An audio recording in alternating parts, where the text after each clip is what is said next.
수도권에서 산발적인 감염이 계속되는 가운데 서울 강북구 노래방에서 집단 감염이 나왔습니다. 방역 수칙을 어기고 밀폐된 공간에서 마스크를 벗고 흡연을 했고 원정 도우미를 부르기도 했습니다. 지역사회로의 감염 확산이 우려됩니다. 현장에 나가 있는 취재기자 연결하겠습니다. 황보혜경 기자. 네, 서울 수유동 한 거리에 나와 있습니다. 네, 그곳에 있는 한 노래방에서 확진자가 나왔다고요? 네, 그렇습니다. 보시다시피 지금 제 뒤로는 노래방들이 참 많은데요. 이 중 한 곳에서 이번에 집단 감염이 발생했습니다. 지금은 문이 굳게 닫혀 있고 시설 폐쇄를 안내하는 안내문만이 붙어 있습니다. 지난 25일 손님이 처음 확진된 뒤 지금까지 총 8명이 확진 판정을 받았는데요. 손님이 4명, 그리고 노래방 도우미가 4명입니다. YTN 취재 결과 지난 21일 이곳을 방문한 손님 7명은 경기도에서 술을 마신 뒤 2차로 이 노래방을 찾아 원정 도우미 7명을 불렀던 것으로 확인됐습니다.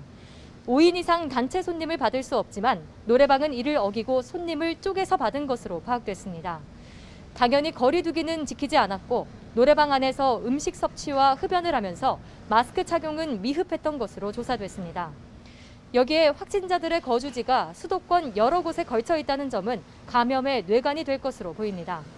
노래방 방문자와 도우미 등의 거주지가 서울 시내 자치구 3곳 이상, 경기도 시군구 서너 곳에 걸쳐 있고 또 확진된 노래방 도우미 일부는 수도권 일대 노래방 여러 군데를 오간 것으로 조사됐습니다. 이곳뿐만 아니라 금천구에 있는 노래방에서도 집단 감염이 발생했습니다. 지난 23일 종사자 1명이 처음 확진된 뒤 어제와 그제 확진자가 잇따라 나오며 지금까지 11명이 감염됐습니다. 역학조사 결과 해당 업소는 지하에 있어서 환기가 어려운 데다 밀폐된 공간에서 노래를 부르며 감염이 전파된 것으로 파악됐습니다.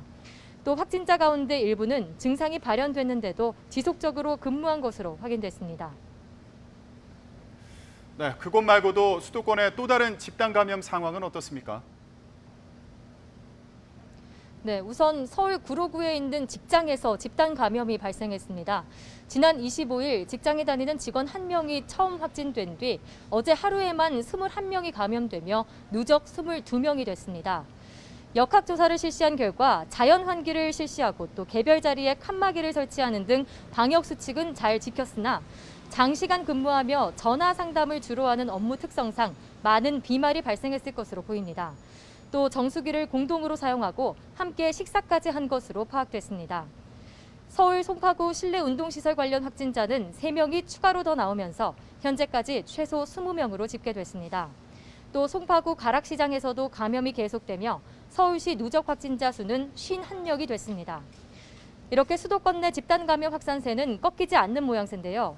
서울시는 최근 들어 증상이 나타나는데도 출근이나 모임을 참석하면서 사업장과 노래 연습장, 체육시설 등에서 집단 감염이 계속 늘어나고 있다며 적극적인 검사가 중요하다고 강조했습니다.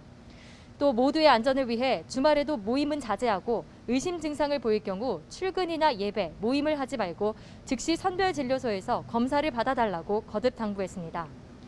지금까지 서울 수유동 한 거리에서 YTN 황보혜경입니다.